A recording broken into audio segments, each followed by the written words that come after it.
Hello students, मैं हूं Vishnu sir. एक बार फिर जबरदस्त स्वागत है आपका अपने फिजिक्स की क्लास में, जहां हम पढ़ते हैं फिजिक्स को बड़े ही इंटरेस्टिंग वे में और साथ ही साथ फिजिक्स के हर रहस्यमय बात पर, हर राज की बात पर हम गौर करते हैं, डिस्कस करते हैं सुपर कॉन्सेप्ट पर जहां फिजिक्स का घटना माना है। उस फिजिक्स की क्लास में आज होने वाला है बड़ा ही धमाकेदार, बड़ा ही जबरदस्त, कुछ नया, कुछ स्पेशल, कुछ अलग ही टाइप का डिस्कशन। और उसी डिस्कशन के लिए जरूरी है कि आपका पूरा फोकस इस क्लास में होना चाहिए।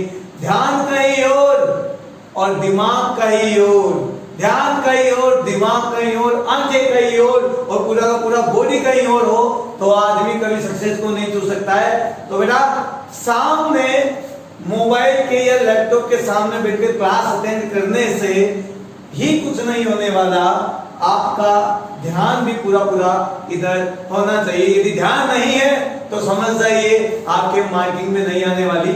और जिस एम के लिए आप इस क्लास को अटेंड कर रहे हो, जिस क्लास के सामने आप बैठे हो, उसके सामने बैठने का भी कोई मतलब नहीं है, तो बंद कर दो इसे और जहां आपका ध्यान है पहले वो काम कर लो। और यदि आपको इधर से सक्सेस चाहिए, इस सब्जेक्ट पर कमांड चाहिए, कॉन्सेप्ट क्लियर चाहिए, तो बेटा ध्यान इधर उधर भटकाना बंद कर और अपना ध्यान इधर लगा। यदि तेरा ध्यान इधर है, तेरा ध्यान इधर है, तो समझ ले कि सक्सेस भी इधर ही है। और यदि तेरा ध्यान कहीं और है और तू इस क्लास को देख रहा है, तो बेटा ना तो ये क्लास तेरे आने वाली है समझ में, ना ही जहां तेरा ध्यान है वो काम होने वाला है। तो पहले एक काम कर ले तू। अगर मेरी बात समझ में तो आ जाओ, आज की क्लास में बड़ा धमाकेदार डिस्कशन होने वाला है। तो उसी टॉपिक की बात करते हैं, इलेक्ट्रिक करंट। ओवरऑल क्लास आपकी 4th क्लास है।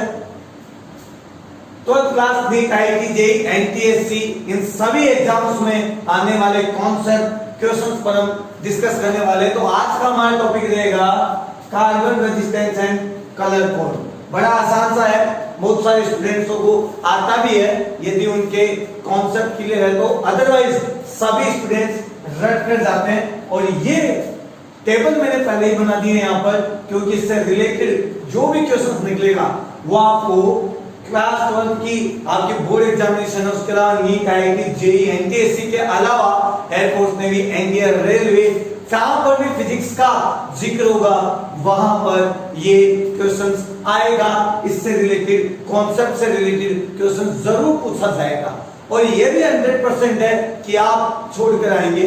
तो मैं यही चाहता हूं कि आप छोड़कर ना आए, क्वेश्चंस अटेंड करें और अपनी मार्किंग और जिस एम को लेकर, जिस लक्ष्य को लेकर आप एग्जाम में बैठे हैं, एग्जाम देने गए हैं, वो आप पूरा कर आए। आगे मेरी बात समझ में तो आइए बात करते हैं। सबसे पहले इधर मैंने सभी कलर्स लिख दिए हैं, इनको आपको इसी सीक्वेंस में याद रखना पड़ेगा।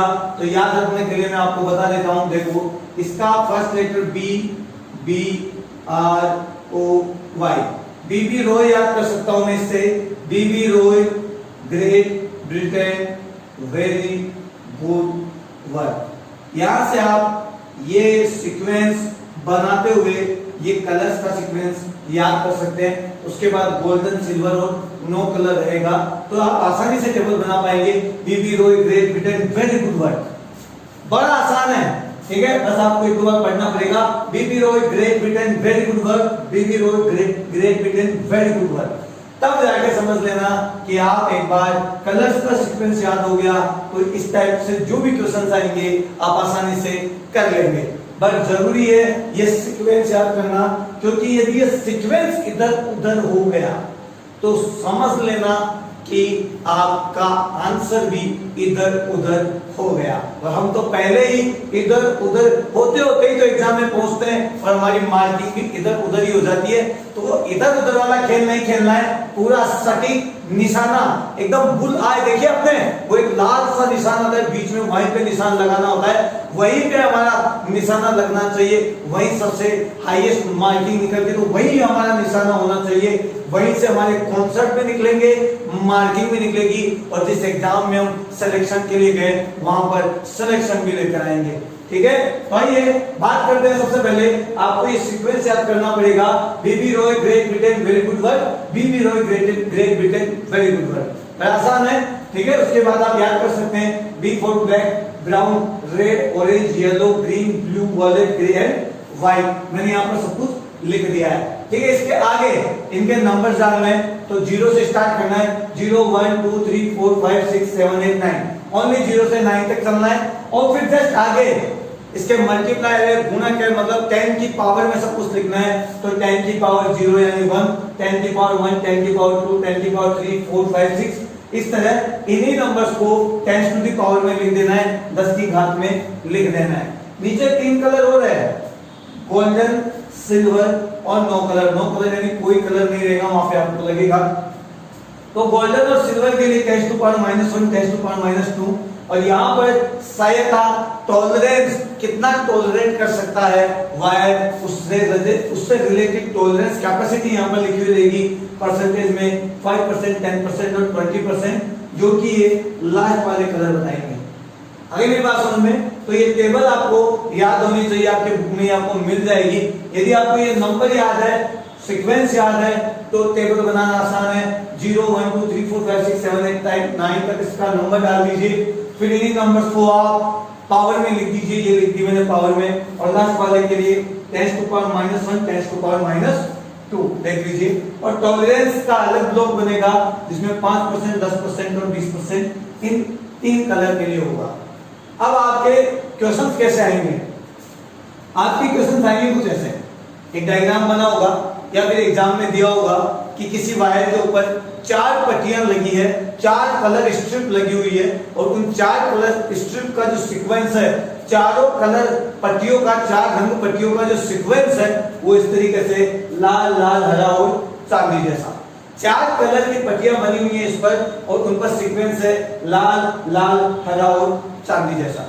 इस पर भी देखो 4 कलर की पट्टियां हैं, पीला, नारंगी, भूरा और सुनहरा।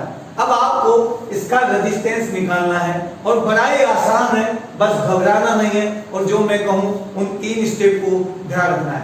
पहली स्टेप, शुरू के 2 नंबर के लिए हमेशा अंक आएंगे, तो मैं यहां पर लिख देता हूं। शुरू के 2 नंबर के लिए हमेशा अंक को लिखना है। पहली स्टेप क्लियर। दूसरी स्टेप, तीसरे वाले नंबर के लिए हमेशा गुणक यानी मल्टीप्लायर को लिखना है, जो 10 टू पावर लिखी हुई है यहाँ पे, 10 की घात लिखी हुई है, उसको लिखना है। और चौथे के लिए हमेशा सहायता यानी टॉलरेंस लिखना है।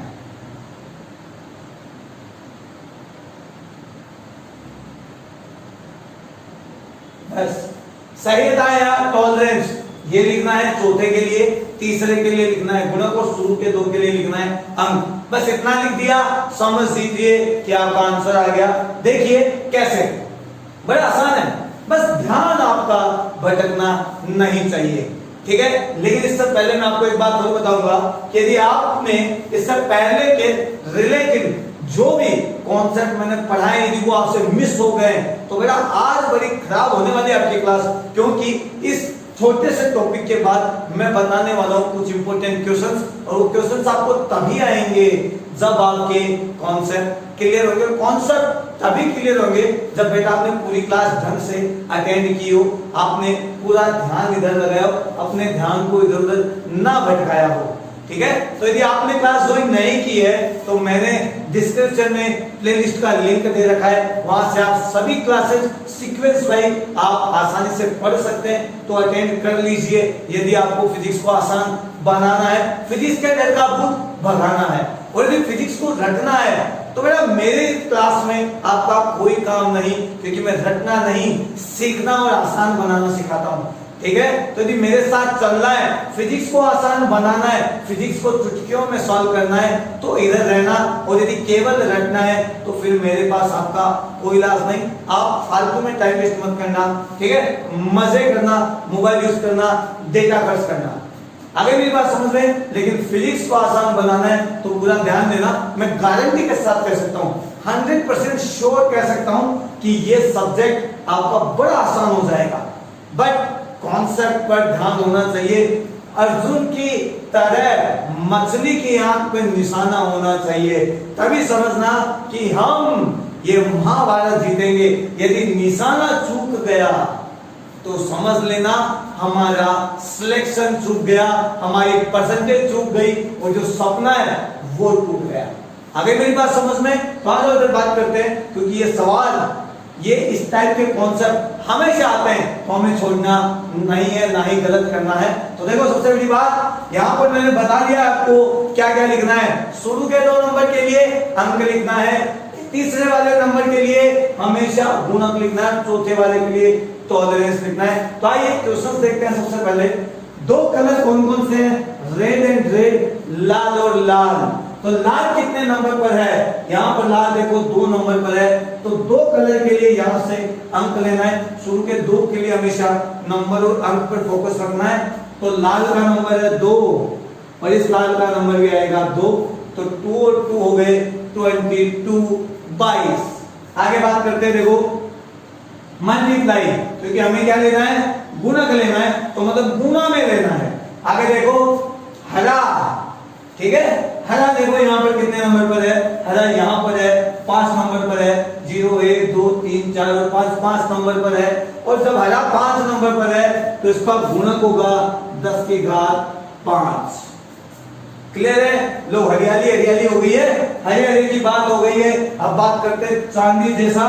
तो चांदी जैसा रंग गोरी, मतलब गाना याद आने लगा है मेरे को, लेकिन यहाँ पर फिजिक्स में गाना यदि पूछूंगा तो समझ लेना कि हमारा नंबर भी इधर उधर डांस करेंगे, ठीक है? तो वैसे याद कर सकते हो, चांदी जैसा रंग है तो चांदी जैसा रंग है तो प्लस माइनस, और चांदी जैसा रंग बड़ा खूबसूरत होता है। तो यहाँ पर देखो चांदी जैसे रंग के लिए टॉलरेंस 10% है, तो मैं यहाँ पे लिख देता हूँ 10%। ये लीजिए, और ये मेरे पास फॉर्म में मैंने लिख दिया, ये मेरा रेजिस्टेंस आ गया है।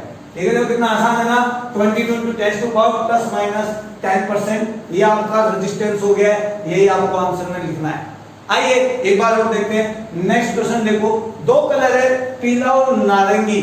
वाह क्या बात है, अच्छे अच्छे रंगों की बात चल रही है यहाँ पर। तो पीला और नारंगी 2 शुरू के अंक है, तो पहला पीला है और पीला है 4 नंबर पर है। यहाँ पर देखो ब्लैक ब्राउन रेड ऑरेंज और येलो का नंबर 4 है, तो मैं यहाँ पे लिख देता हूँ शुरू का अंक 4।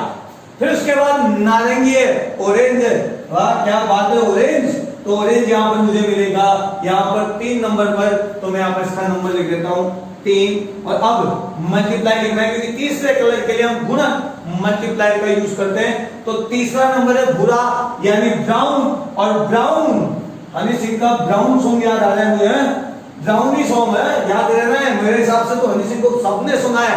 तो आ जाओ फटाफट ब्राउन की बात करते हैं। ये रहा ब्राउन, और ब्राउन पे गुणक है नंबर है 1, तो गुणक हो जाएगा 10 टू पावर 1। प्लस माइनस हो गया यहाँ पर। अब बात करते हैं आगे की। रंग कौन सा है चौथा? सुनहरा। अरे वाह क्या बात है, सुनहरे तेरे बाल। तो सुनहरा यहाँ पर देखो 5%, और यहाँ पे टॉलरेंस 5% है, तो मैं यहाँ लिख देता हूँ 5%। ये लीजिए, अब हो गया है आपका रेजिस्टेंस। तो पहले वाला रेजिस्टेंस ये हो गया और सेकंड वाले का रेजिस्टेंस ये हो गया। आराम से याद कर सकते हो, सुनहरे बाल हो गए, चांदी जैसा रंग हो गया और वार्निंग हो गया। उसके लिए टॉलरेंस पर फोकस करना।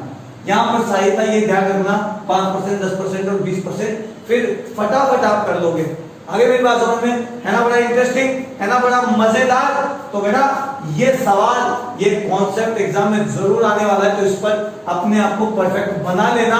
अपनी बुक्स में जो भी क्वेश्चंस है सॉल्व कर लेना। मुझे लगता है कि यदि इतना सीख गए तो आपका ये सवाल कभी भी नहीं छूटेगा। ठीक है, तो आइए मैं आपसे बात करने वाला हूँ कुछ नया स्पेशल, क्योंकि मैंने आपको बोला था ना क्लास होने वाली है धमाकेदार। तो देखिए नए स्पेशल टाइप क्वेश्चंस पे आज डिस्कस करेंगे। ठीक है, तो स्टूडेंट्स आइए बात करते हैं जिस धमाकेदार क्वेश्चंस की मैं कर रहा था उसी की। तो क्वेश्चन देखते हैं। एक धातु के तार की लंबाई L है और अनुप्रस्थ काट क्षेत्रफल A है। आपके पास एक वायर है जिसकी लेंथ आपके पास L है, अनुप्रस्थ काट क्षेत्रफल यानी क्रॉस सेक्शन एरिया आपके पास A है। तार को खींचकर लंबाई दुगनी कर दे। आपने वायर को खींचा है और खींचने के बाद लेंथ को डबल कर दिया है। तो लेंथ को डबल करने के बाद, लंबाई को दुगना करने के बाद प्रतिरोध में कितने प्रतिशत वृद्धि होगी, आपका रेजिस्टेंस कितना परसेंट इंक्रीज होगा। ये हमारा क्वेश्चन है, स्पेशल क्वेश्चन है क्योंकि एग्जाम में आया हुआ है और बहुत सारे लोगों ने इसको छोड़ा हुआ भी है, ठीक है। इसीलिए आपकी नॉलेज परखने के लिए, आपके कॉन्सेप्ट को परखने के लिए, आपको ये देखने के लिए कि आपके सब्जेक्ट पे कितनी पकड़ हुई है, क्या जैसा मैं आपको बोलता हूं कि रटना नहीं है, आपने सच में वैसे ही फॉलो किया है या फिर सबकी तरह आपने भी रटना स्टार्ट कर दिया है, ये सब देखने के लिए ये आपके लिए एग्जाम है, एक स्पेशल क्वेश्चन है। ये समझ लीजिए कि एक पड़ाव है जहां आपको ये पता लगने वाला है कि आपको कितना परसेंट आया और कितना परसेंट आपने रटा।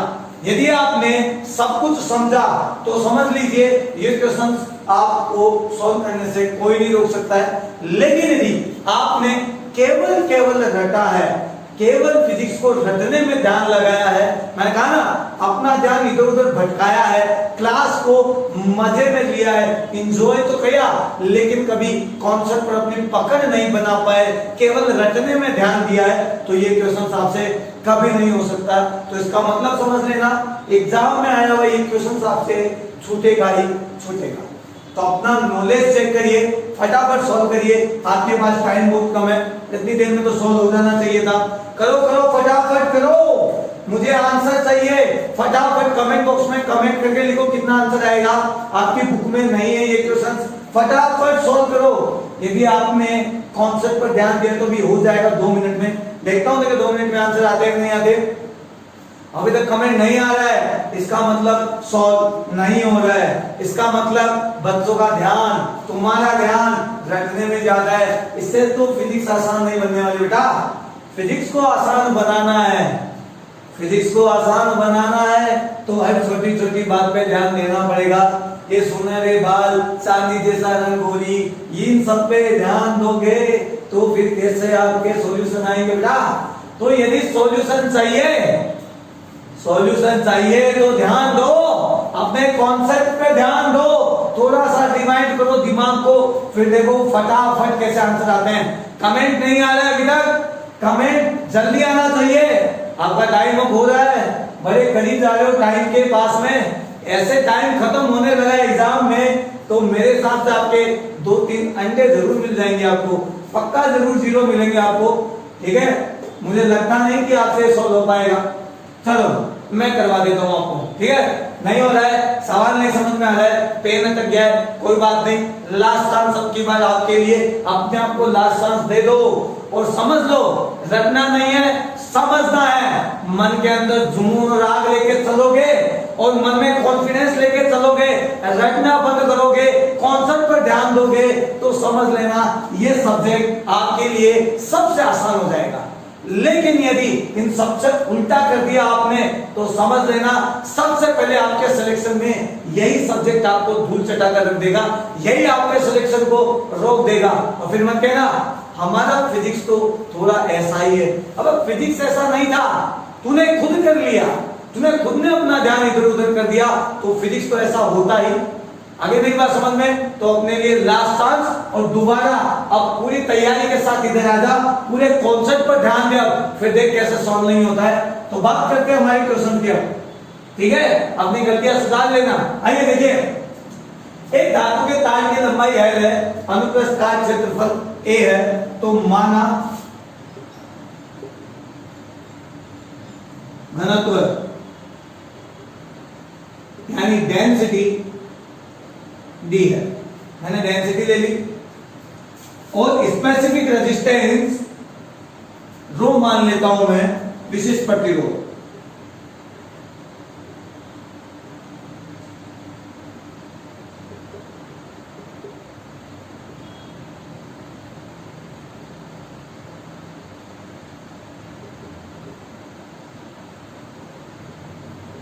स्पेसिफिक रेजिस्टेंस ले लेता हूं रो, तो पहली कंडीशन में रेजिस्टेंस हो गया रो L/A, जब आपने वायर को खींचा नहीं था। उसके बाद में आपका खुरापाती दिमाग है, शैतानियां भरी हुई है, सबने जोर लगा के उस वायर को खींच दिया। अब 2 कंडीशन है, यदि वायर की लेंथ आप ऐसे ही बढ़ा देते, नॉर्मली बढ़ा देते भाई, छोटा वायर के बजाय मैं बड़ा वायर ले लेता, जैसे अभी इतना सा है, मान लो मैंने इतना बड़ा वायर ले लिया है तो कोई ज्यादा फर्क नहीं पड़ता, लंबाई दुगनी करनी होती केवल हमें। लेकिन यहाँ हमने क्या किया, वायर हमारा इतना सा था, उस पर अपनी जोर आजमाइश करनी चालू कर दी। जिम जा रहे हैं ना आजकल, बॉडी बना रहे हैं छुट्टियों के अंदर, तो इसको पकड़ा और पकड़ के खींच दिया, खींचने से लेंथ हो गई डबल। जब लेंथ डबल हो गई तो और क्या फर्क पड़ेगा, देखो जब इस वायर को आप जब ऐसे खींचोगे और लंबाई दुगनी करोगे तो इसका जो ये क्रॉस सेक्शन एरिया है, इसकी जो थिकनेस, इसकी जो मोटाई है वो भी चेंज होगी। अब चेंज कितनी हुई ये हमें पता करना है। ध्यान रखना, यदि आपने इसको खींचा नहीं है, केवल इसकी लेंथ डबल कर ले ली है, वायर दूसरा लेकर लेंथ डबल ले ली है, तो इसके क्रॉस सेक्शन एरिया पे फर्क नहीं पड़ेगा। लेकिन यदि आपने इसी वायर को पकड़कर खींच दिया है और खींचने के बाद में इसकी लेंथ को डबल कर दिया है, तो इसकी मोटाई, इसकी थिकनेस पर भी फर्क पड़ेगा। अब ये कितना पड़ेगा ये हमें निकालना है, तो सबसे पहले मैं आपको बता देता हूं, यदि इस वायर का वजन 100 ग्राम होता तो आपने इसको पकड़ के खींच दिया है तो इसकी लंबाई बदल गई है, इसकी थिकनेस, इसकी मोटाई बदल गई है, लेकिन अभी भी ये कितने ग्राम का रहेगा, 100 ग्राम का ही रहेगा। आई मेरी बात समझे, आपने इसके अंदर कुछ जोड़ा नहीं है, कुछ इसमें से काटा पीटा नहीं है, तो इसका मतलब इसका द्रव्यमान, इसका मास सेम रहने वाला है। 100 ग्राम का है तो 100 ग्राम ही रहने वाला है। इसका मतलब यह हुआ कि पहली कंडीशन में मास इक्वल्स टू दूसरी कंडीशन में मास, पहली कंडीशन में मास इक्वल्स टू दूसरी कंडीशन में मास। ये नॉर्मल कंडीशन में, या आपने जब इसको स्ट्रेच कर दिया है, खींच दिया है, उसके बाद का मास है यहाँ पर M S. Mass is equal to होता है द्रव्यमान इंटू आयतन, सॉरी घनत्व इंटू आयतन, डेंसिटी इंटू वॉल्यूम, क्योंकि डेंसिटी यानी D, density is equal to होता है मास पर वॉल्यूम, घनत्व बराबर होता है द्रव्यमान बटा आयतन, और द्रव्यमान m इज इक्वल टू होता है डेंसिटी इंटू वॉल्यूम। तो यहां पर मैं रो की बजाय डेंसिटी डी मानी हमने, तो मैं डेंसिटी ले लेता हूं D equal to density into नया वॉल्यूम, क्योंकि आपने लेंथ और एरिया दोनों बदल दिया है तो वॉल्यूम भी बदल जाएगा, आयतन बदल जाएगा। डेंसिटी से डेंसिटी कैंसिल हो गई है और यहां पर आ गया है वॉल्यूम इक्वल टू नया वॉल्यूम।